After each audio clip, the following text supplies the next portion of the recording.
Bismillahirrahmanirrahim. Assalamualaikum warahmatullahi wabarakatuh. Selamat pagi, salam sejahtera untuk kita semua. Bagaimana kabarnya anak-anak sekalian? Insya Allah, semoga kita selalu dalam keadaan sehat walafiat, selalu diberikan naungan rahmat, kasih sayang, serta keberkahan bagi kita semua. Amin ya rabbal alamin. Pada kesempatan kali ini, insya Allah kita akan bersama-sama belajar dan mempelajari tema yang telah kita pelajari ataupun melanjutkan materi pembelajaran pada pelajaran PAI. Namun sebelum kita melanjutkan pembelajaran kita, langkah baiknya kita berdoa terlebih dahulu ya, dengan membaca suratul Fatihah, dilanjutkan dengan membaca syahadat dan membaca doa sebelum belajar. Marilah kita berdoa terlebih dahulu.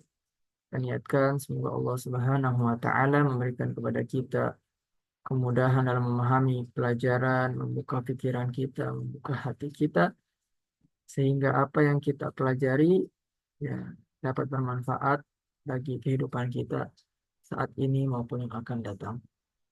Al-Fatihah.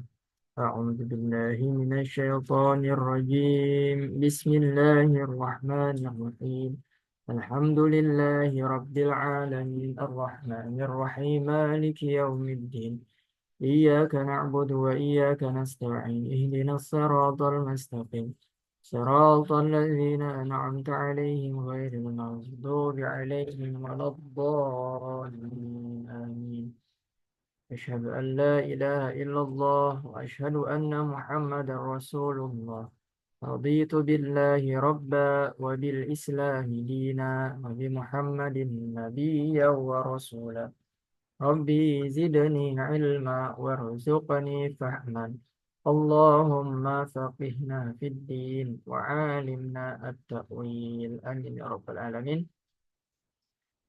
Marilah anak-anak sekalian ya, kita akan memulai pembelajaran kita pada kesempatan kali ini, yaitu dengan tema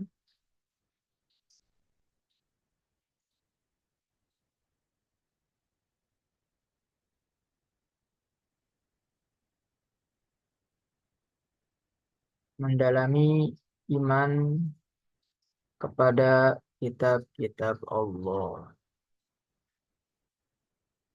Sebelum kita masuk kepada pembahasan kita di bab kedua ini, ya, Bapak akan sedikit mereview kembali materi kalian yang Bapak yakin kalian sudah pernah belajar mungkin ketika taman kanak-kanak ataupun waktu sekolah dasar atau ketika kalian mengikuti pengajian-pengajian ya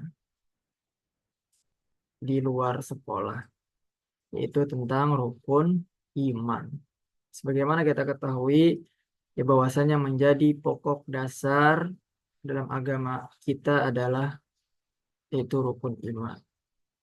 Di antaranya adalah iman kepada kitab-kitab Allah. Nah, pertanyaannya adalah iman kepada kitab-kitab Allah ini termasuk daripada rukun iman yang urutan keberapa? Ya, Bapak yakin kalian masih ingat? Ada yang masih ingat urutan keberapa? Ya, betul. Ya, urutan yang ketiga.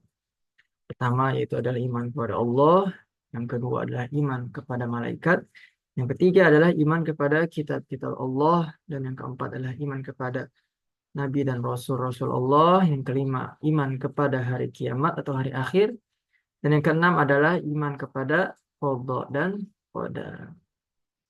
Ya. Termasuk kepada pembahasan yang pertama yaitu tentang arti iman kepada kitab-kitab Allah. Ya, kita sering dengar ya istilah iman. Ya, apa sih arti iman itu? Hmm. Jadi Si kita baca di sini iman kepada kitab-kitab Allah Subhanahu wa taala artinya adalah meyakini dan membenarkan. Ya, jadi iman itu diartikan sebagai yakin dan membenarkan. Ya, terhadap apa? Terhadap kitab yang diturunkan oleh Allah Subhanahu wa taala kepada para nabi dan rasulnya sebagai petunjuk atau pedoman bagi seluruh umat manusia. Jadi, jika ada sebuah pertanyaan apa arti iman kepada kitab-kitab Allah, maka kita harus paham dan mampu menjawab bahwasanya iman kepada kitab-kitab Allah itu artinya kita yakin dan membenarkan bahwasanya Allah Subhanahu wa taala menurunkan ya, kepada para nabi dan rasul berupa kitab-kitab ya, yang menjadi apa? Menjadi pedoman bagi seluruh umat manusia. Jadi nabi dan rasul itu sebagai utusan ataupun perantara daripada Allah Subhanahu wa taala.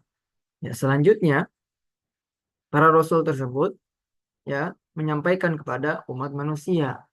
Nah, di sini mungkin kita bisa sambil mereview juga mengingat kembali bahwasanya perbedaan antara nabi dan rasul itu adalah jika nabi itu adalah manusia ya yang mendapatkan wahyu namun untuk dirinya sendiri.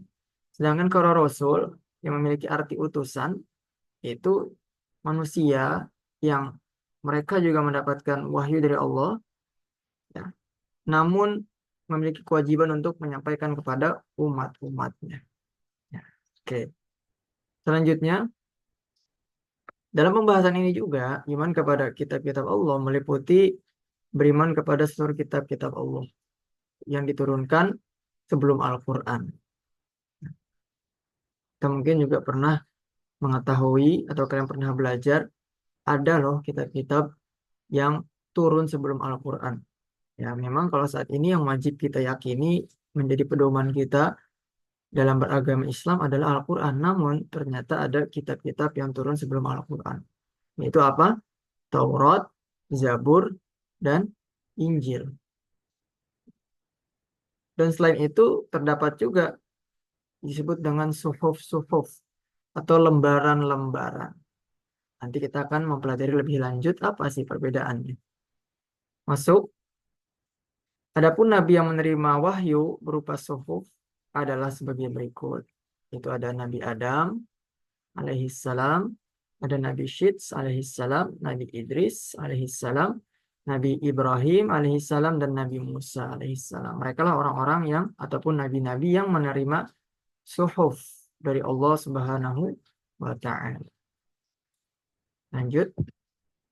Nah, ya dari kitab-kitab yang telah turun ya sebelum Al-Qur'an, ya apa sih isi pokok dalam kitab-kitab tersebut?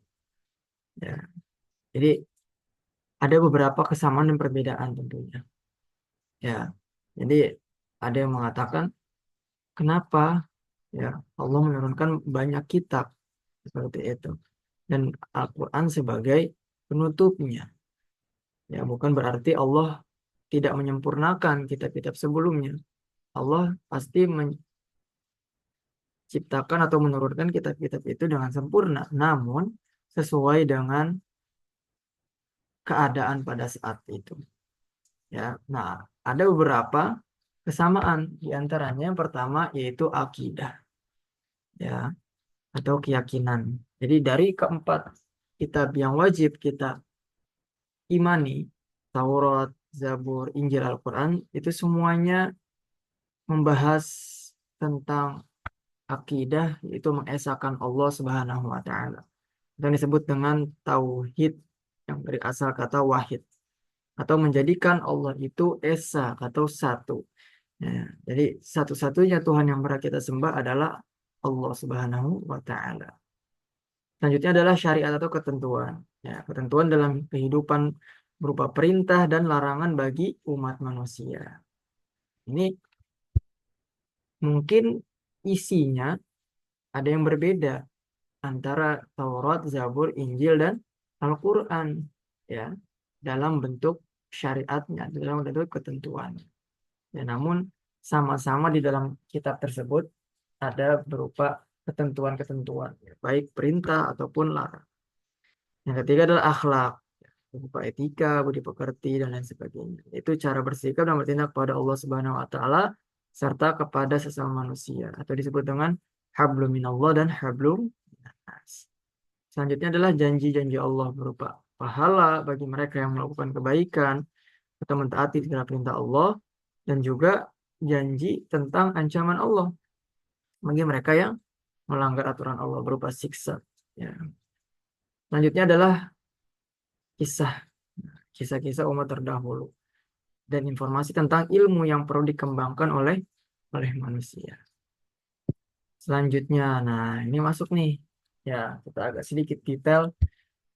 Ya, apa sih yang dibahas? Atau apa sih kandungan daripada kitab yang pertama kali turun ya kepada umat manusia? Itu adalah kitab Taurat. Ya, kitab Taurat, sebagaimana kalian ketahui mungkin, turun kepada Nabi Musa alaihi salatu wassalam yang didakwahkan atau disampaikan kepada Bani Israel dengan bahasa Ibrani. Ya. Nah, isi pokok kitab Taurat dikenal dengan 10 hukum atau dalam bahasa Inggris 10 Commandments atau 10 firman yang diterima Nabi Musa alaihi salatu wassalam sebagai berikut. Yang pertama, mengakui keesaan Allah. Lagi-lagi, ya, dari keempat kitab tersebut sama, ya, mengajarkan bahwasanya Tuhan itu hanya Allah Subhanahu wa Ta'ala. Larangan menyembah patung dan berhala, karena Allah Subhanahu wa Ta'ala tidak dapat diserupai dengan makhluk. Larangan menyebut Allah Subhanahu wa Ta'ala dengan sia-sia ataupun dengan sumpah. Ya, kita sebut dengan sumpah serampah. Ya, jadi nggak boleh nih kita membiasakan sumpah-sumpah untuk hal-hal yang sekiranya tidak perlu atau hal-hal remeh atau dijadikan bahan bercandaan, tidak boleh. Ya, ini biasanya ini selalu kita pakai ini. Demi Allah, wallahi, ya itu ya harus kurang yang kita biasakan. Nah, ini adalah memuliakan hari Sabat atau hari Sabtu. Nah, ini suatu hal yang masuk ke syariah atau ketentuan yang ada pada kitab Taurat.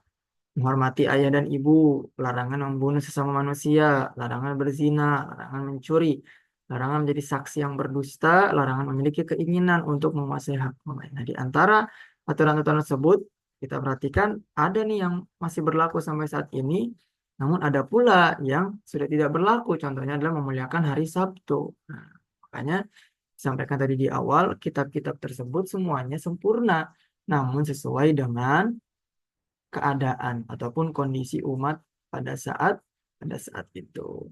Selanjutnya kitab Zabur atau kitab yang kedua yang turun kepada Nabiullah Daud alaihi salatu wassalam, yang juga didakwahkan atau disampaikan kitab ini kepada Bani Israel, ya, yang menggunakan bahasa Kibti. Bahasa Kibti. Nah, kitab Zabur tidak mengandung hukum-hukum atau syariat yang baru. Karena Nabi Daud mengikuti syariat yang diturunkan Allah Subhanahu wa Ta'ala kepada Nabi Musa.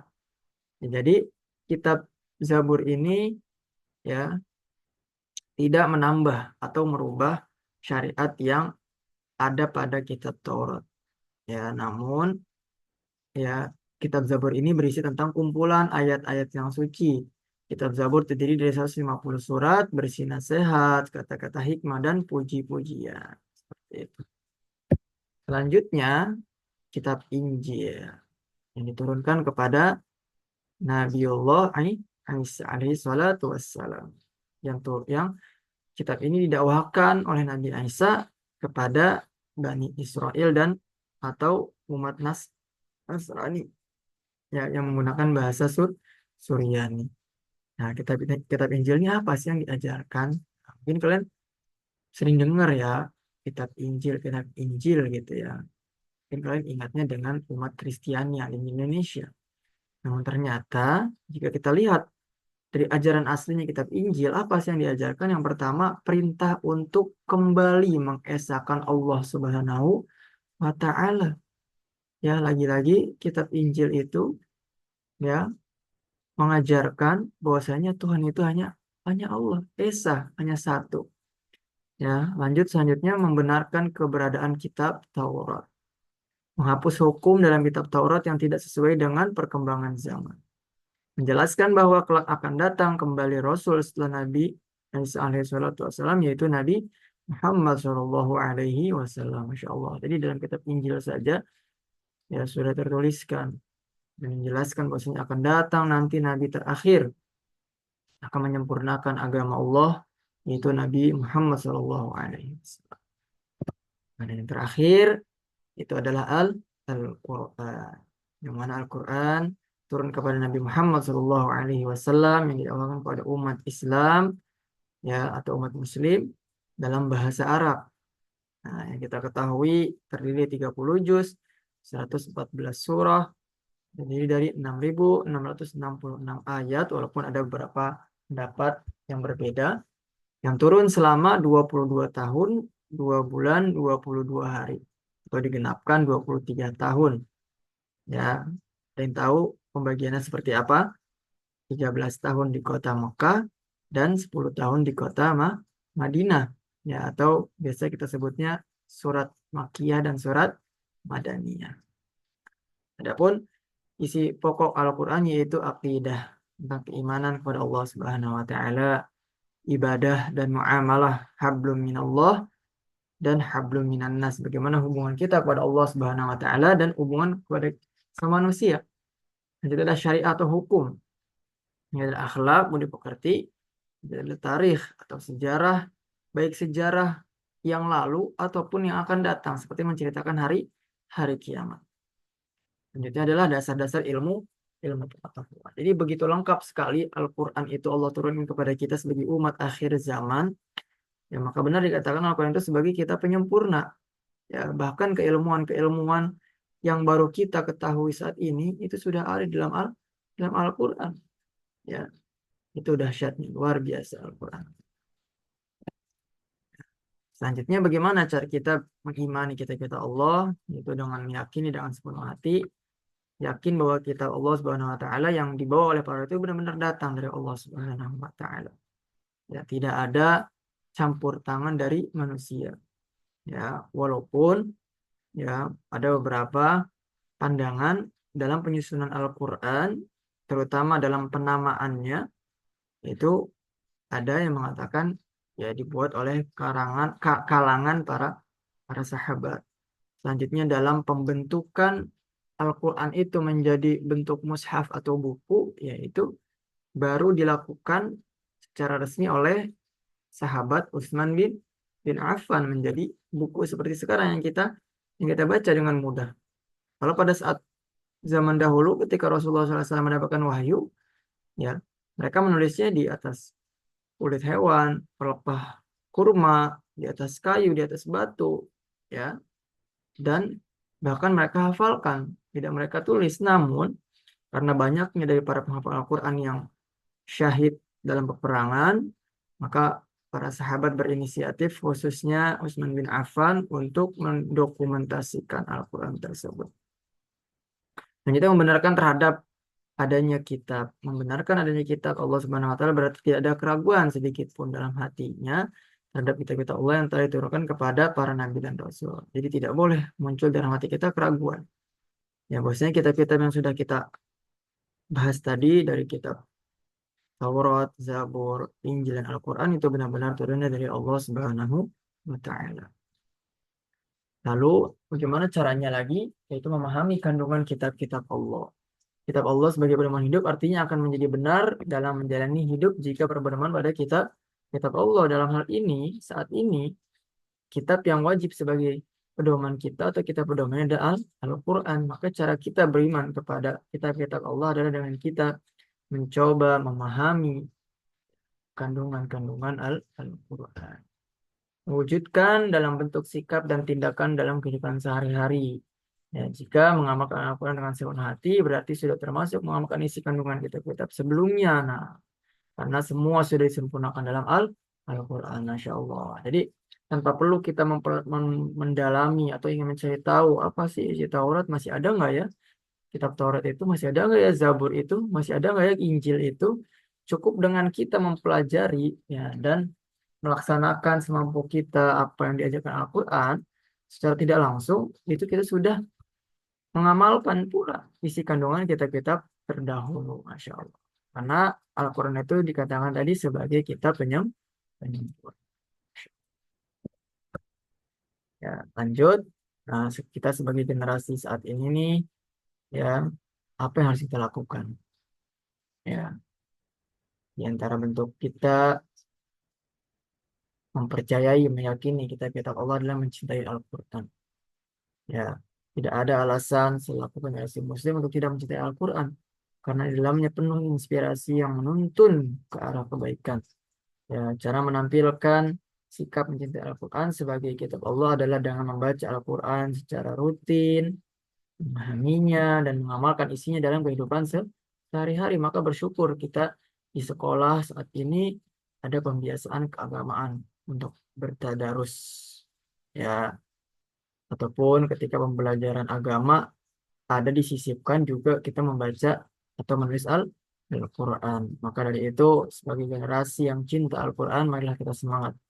Tidak ada kata menyerah, tidak ada kata terlambat untuk mempelajari Al-Quran. Ya, karena Al-Quran itu nanti akan datang kepada kita di hari kiamat sebagai penolong. Ya, syafi'an li ashabih. Ya, jadi penolong bagi orang-orang yang gemar memegang Al-Quran, membaca Al-Quran, memahami. Semoga kita akan menjadi generasi-generasi para pencinta Al-Quran. Allahumma arhamna bil Quran. Terus apa ciri-cirinya? Itu tadi memiliki kemauan kuat untuk senantiasa membaca dan mengetahui isi kandungan. Senantiasa merasa tenang dalam hatinya setelah membaca Al-Quran. Dapat menjadikan Al-Quran sebagai sahabat hati yang setiap waktu akan menjaga dan mengingatkan. Jadikan nilai Al-Quran sebagai pendorong dan inspirasi. Rela berkorban untuk kemuliaan Al-Quran dan menjadikan penuntun dalam kehidupan sehari-hari. Insya Allah. Semoga kita bisa termasuk daripada golongan orang-orang yang cinta kepada Al-Quran. Hikmahnya, pertama mengetahui perhatian dan kasih sayang Allah terhadap para hambanya dengan menurunkan kita pada umat manusia sebagai petunjuk. Betul. Sebagai bukti Allah cinta kepada kita, hambanya Allah berikan petunjuk. Ya, cara, misalnya kunci jawaban untuk masuk surga itu Allah udah ngasih kunci jawaban. Itu Al-Quran, itu kitab-kitab Allah. Tinggal bagaimana kita mau nggak membuka kunci jawaban tersebut. Kedua, mengetahui syariat dan pedoman hidup yang diperintahkan Allah. Ya, Allah banyak sekali memerintahkan kepada kita, melarang kita. Nah, terus bagaimana cara kita untuk mengamalkan? Jadi kita cara membaca Al-Quran dan memahami. Ketiga, hidup lebih terarah dan tidak tersesat dalam menjalani. Insya Allah, kita berpegang teguh kepada kitab-kitab Allah, terutama Al-Quran Al-Karim. Ya, kita berada dalam syaratul mustaqim, jalan yang lurus, terhindar daripada kesesatan. Ya. Amin ya rabbal alamin. Semoga apa yang kita pelajari, kita bahas pada kesempatan kali ini, Allah berikan kemudahan untuk kita dapat memahaminya. Jangan lupa, ya tetap kalian baca bukunya, kalian pahami. Ya, jika ada pertanyaan, bisa langsung ditanyakan kepada Bapak Ibu Guru Agama kalian. Terima kasih. Kurang lebihnya mohon maaf. Kita akhiri pembelajaran kita dengan membaca Alhamdulillahirrabbilalamin dengan kafaratul majlis. Subhanakallahumma wa bihamdika asyhadu an la ilaha illa anta astaghfiruka wa atubu ilaik. Kurang lebihnya Bapak mohon maaf. Wabillahi taufiq wal hidayah wa ridwal inayah. Wassalamualaikum warahmatullahi wabarakatuh.